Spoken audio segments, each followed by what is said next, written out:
그럼 오늘 달그락 마을방송 시즌4 첫 코너를 시작하겠습니다. 네. 히스토리 온에어입니다. 자, 군산 지역의 역사적으로 주요한 인물을 소개하고 군산 향토사에 대해서 청소년과 전문가분들이 함께 이야기 나누는 시간입니다. 네. 우리 아리울 역사문화 문정현 대표님과 달그락에서 역사를 주제로 활동하는 어스토리 자치기구의 장시우 그리고 이준엽 청소년이 함께 준비했습니다. 네, 안녕하세요. 네, 반갑습니다. 네, 자, 오늘은 군산 3.5 만세운동을 이끌었던 애국지사 박연세 선생님의 이야기를 전해주신다고 하셨습니다. 자, 어떤 새로운 이야기가 될지 너무나 기대가 되는데요. 세 분 자기소개 한번 부탁드릴까요? 안녕하세요. 사단법인 아리울 역사문화 대표 문정현입니다. 오늘도 8월에서처럼 우리 어스토리의 시우와 준엽이와 함께 하고 있죠. 간단한 인사드리면 어떨까요? 네, 안녕하세요. 이번 달에도 함께하고 있는 장시우 유준엽입니다. 잘 부탁드립니다. 네, 반갑습니다. 이렇게 네. 밝고 건강한 모습의 시우와 준엽이를 다시 만나니 참 반갑습니다. 9월에는 시험 기간이죠?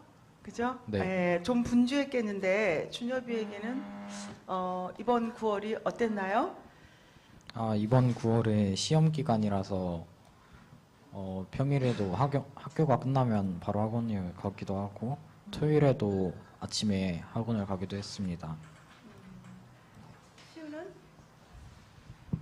저도 마찬가지로 평일에 학원을 가는데 전 좀 많이 늦게 끝났어요. 한 11시까지 이제 학원에서 남아서 공부를 하고 주말에는 12시에 나가가지고 10시, 11시까지 남아서 공부를 너무 많이 해가지고 그때 머리가 터질 뻔했습니다, 진짜. 그래가지고 너무나도 힘들었습니다, 이번. 지난번에 30점이 점수가 올랐다고 했잖아요. 그쵸. 그럼 거기서 더 오르면 이제 오를 게 없는 거 아니에요? 100점을 넘어가는 거 아니에요? 그럼 얼마나 좋을까요, 진짜. 정말 상당히 바쁜 9월이었네요. 저도 너무 바빠서 정말 눈 깜짝할 사이에 9월이 지나가고 말았어요. 자, 그럼 이제 저희가 준비한 5번째 히스토리 온에어를 시작해 볼까요? 이번 달에 저희가 준비한 역사 이야기는 무엇이죠? 이번 히스토리 온에어의 주제는 애국지사 박연세 선생님입니다. 참신한 인물을 선택했다는 생각이 들어요. 그런데 이번에는 이준엽 부대표님이 선택한 걸로 알고 있는데 어떤 이유로 박연세 선생님을 선택하셨죠? 제가 이번 주제로 박연세 선생님을 선택한 이유는 군산 출신은 아니시지만 호남 최초의 만세운동인 3.5 만세운동과 깊은 연관이 있기 때문에 선택하게 되었습니다. 아, 그렇군요. 호남 최초로 우리 군산에서 3.5 만세 운동이 일어났죠. 그런데 그 이유는 군산의 지리적인 특징, 즉 금강학원에 있어서 육지로 들어가려면 반드시 통과해야 하는 우리 군산이 관문 역할을 했었어요. 그래서 평화시에는 문화와 물류가 들어가고 나오고 하는 나들목 역할을 했고요. 전쟁 시에는 요충지가 되었었는데 적들이 들어왔을 때 자기 가족들을 이웃들을 지키려고 희생했던 저항 정신 이런 것이 유전적으로 내려오지 않았나 싶습니다.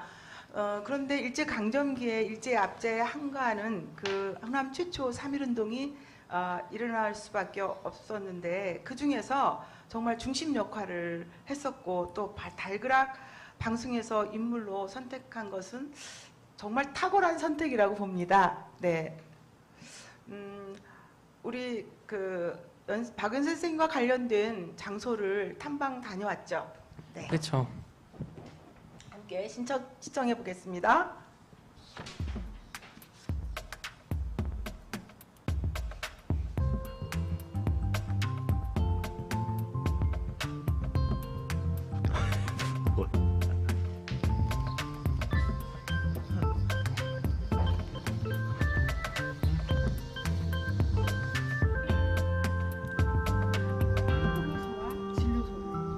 문용기 교웅을 만나서 서울의 독립운동을 은밀히 알리고 그리고 3월 6일 설의 장날에 일제히 거사를 하며 11월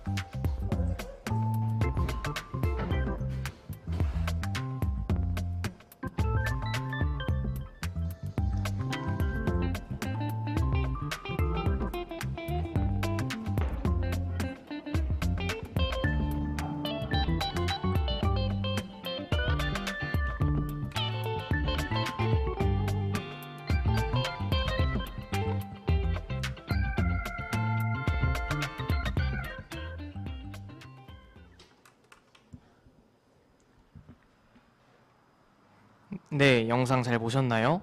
저희가 다녀온 곳은 옛 구암교회, 그리고 현 구암교회, 그리고 3.1 만세운동 100주년 기념관입니다. 자, 이곳 한 곳 한 곳이 역사적, 향토사적으로 너무나도 중요한 곳이라서 정말 인상 깊은 탐방이었는데요. 그럼 이제부터 애국지사 박연세 선생님에 대해 궁금한 점을 하나씩 질문해 보겠습니다.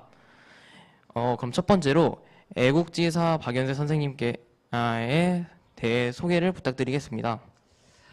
네, 박연세 선생님은 김제에서 1883년 농사꾼의 아들로 태어나셨어요. 선생님의 아버지께서 우연히 길을 걷다가 선교사 정킨 목사님을 만났고요. 영명학교에 대해서 알게 되었고, 그 당시 농사일을 도우면서 서당에 다니고 있었는데 영명학교에 박연세 선생님이 입학을 하게 되셨죠. 졸업을 하고 나서 그 고향에 있는 선명학당에서 한자와 역사를 가르치다가 그 영명학교에서 초빙되어 가지고 교사 생활을 했대요.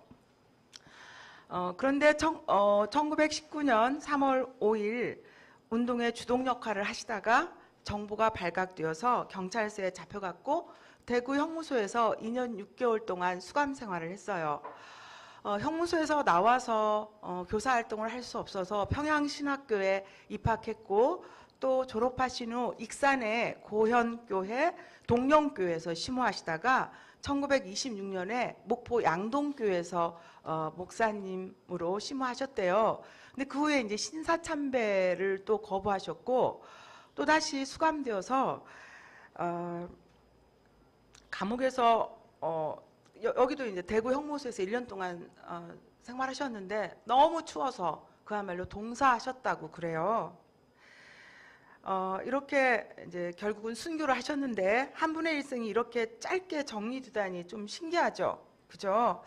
아니, 우리는 박연세라는 이름 하나로 그분을 기억하고 있는데 이제 이 마을 방송을 통해서 더 우리 군산 시민들이 김춘수 시인의 꽃이라는 시에서처럼 선생님의 이름을 알아주고 불러주었으면 좋겠다라는 생각이 듭니다. 네, 그쵸. 이 방송을 통해서 이런 이야기들이 많이 퍼졌으면 하는 마음입니다. 자, 그리고 두 번째로는 박연세 선생님께서 해내신 업적들은 7 선교사분들의 도움으로 가능했다고 저는 생각하는데요. 그렇다면 7 선교사분들에 대해 설명 좀 부탁드리겠습니다. 군산에 호남 최초로 선교사님들이 정착하시기 전까지는 그 전에 이제 우리나라에 먼저 선교 활동을 하셨던 분들의 영향을 받은 거죠. 그러니까 지금의 경신학교와 연희전문학교를 세우신 언더우드 선교사가 6년 동안 선교 활동을 하다가 7년째 안식년을 맞이해서 자기 고장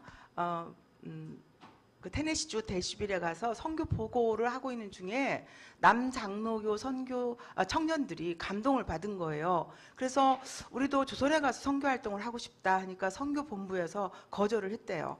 그래서 그때부터 이제 금식 기도를 시작했는데 매우 오후 3시면 기도를 했고 기도한 지 2주 만에 허락이 떨어졌어요.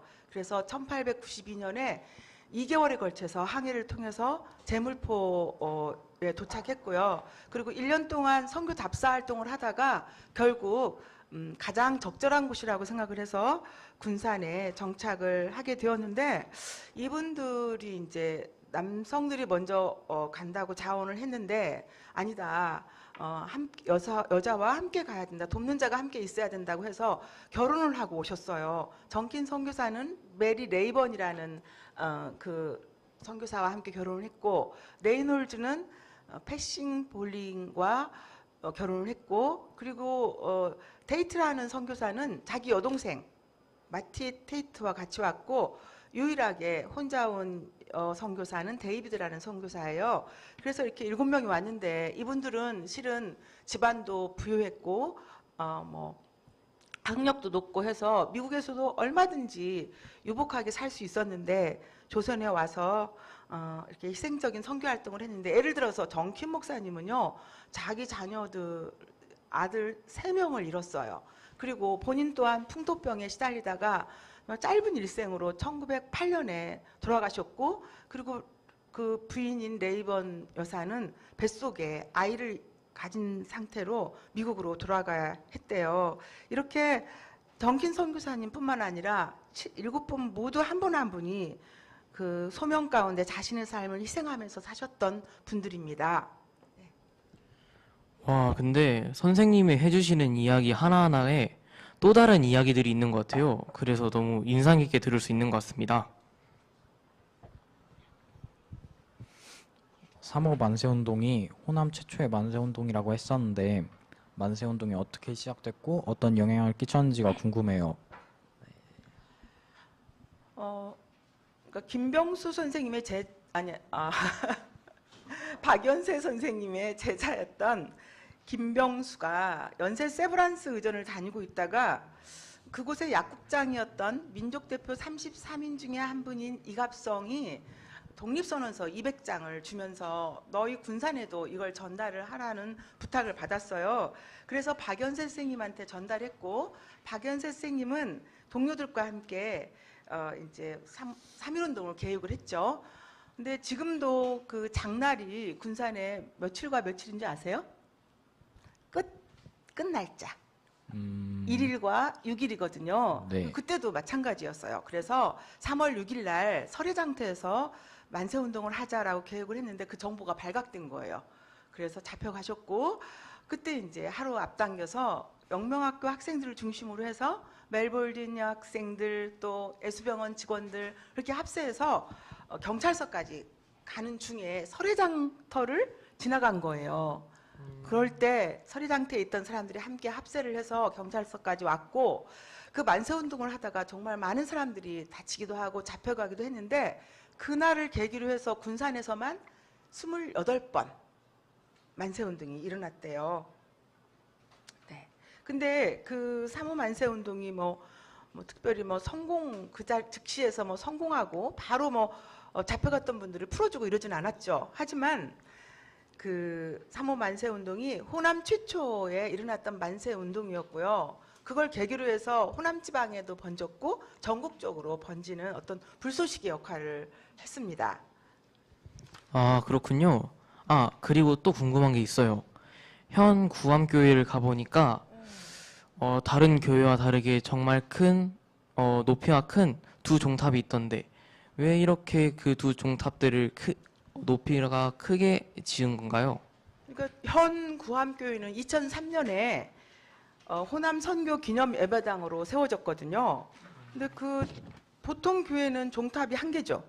근데 그쵸? 여기는 2개인데 이 3.5 만세 운동을 기념하기 위해서 만세 부르는 모습으로 이렇게 종탑을 2개를 만들었다고 해요.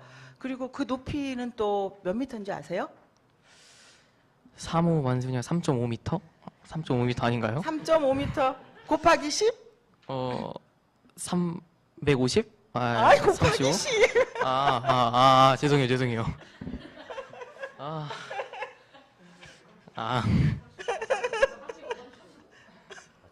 일부러 그러는 거고요. 그쵸. 재밌게 하려고. 네. 그렇죠. 35m라고 했죠? 그쵸. 네. 네. 뭐 준엽이 또 질문할 거 없어요? 혹시 박연세 선생님만의 사상이나 이념 같은 게 있을까요? 네, 박연세 선생님은 선생님이자 목사님이셨잖아요. 그래서 그 하나님을 믿는 신앙을 안에서 형성된 민족 사랑이 아닐까요? 네. 그렇군요. 자, 그럼 마지막으로 박연세 선생님을 한 문장으로 표현하자면 어떻게 표현하고 싶으신가요? 박연세 선생님은 민족혼의 불꽃, 것이라고 표현하고 싶어요. 두 분의 생각도 궁금해요. 저는 박연세 선생님을 없어서는 안 될 조연 배우라고 생각합니다. 왜요? 그렇게 생각한 이유는 이제 3.5 만세운동이 영화라고 생각을 했을 때 큰 비중을 차지하지는 않으시지만 그래도 중요한 역할을 하셨던 것 같기 때문에 없어서는 안 될 조연 배우라고 생각을 했습니다. 시우의 생각도 궁금한데. 저는 박연세 선생님을 독립운동 분들 중에 기둥이라 생각합니다. 왜냐하면 건물의 기둥 하나라도 빠지면 무너지는 것처럼 독립운동의 수많은 독립운동가분들 중에서 박연세 선생님이라도 한 분이라도 빠지신다면 그 독립운동이 무너져 버린다라고 생각을 하기 때문입니다. 그러면 히스토리 온에어의 우리 셋 같군요. 그렇죠. 그래서 저희도 한 명 빠지면 저희 무너져 버리니까. 그래요. 그렇죠. 아이고 참 이번 달 히스토리 온 에어도 이제 이상으로 마쳐야겠어요. 다음 달 어스토리 청소년들과 향토사 이야기도 많이 기대해 주세요. 하나, 둘, 셋. 다음 달에도 함께해요. 예, 감사합니다. 감사합니다. 오늘은 다른 달보다는 많은 유머와 뭐 재치와 방송이 더 아름다운- 자유로워졌어요. 자연스러움도 네. 느껴지고요. 하여튼 점점 늘어나고 있습니다. 방송인 다 되셨습니다. 세 분. 방송인 다 되셨습니다. 네, 이 세 분의 화합이 더 잘 되는 것 같아요. 예, 네. 그렇습니다.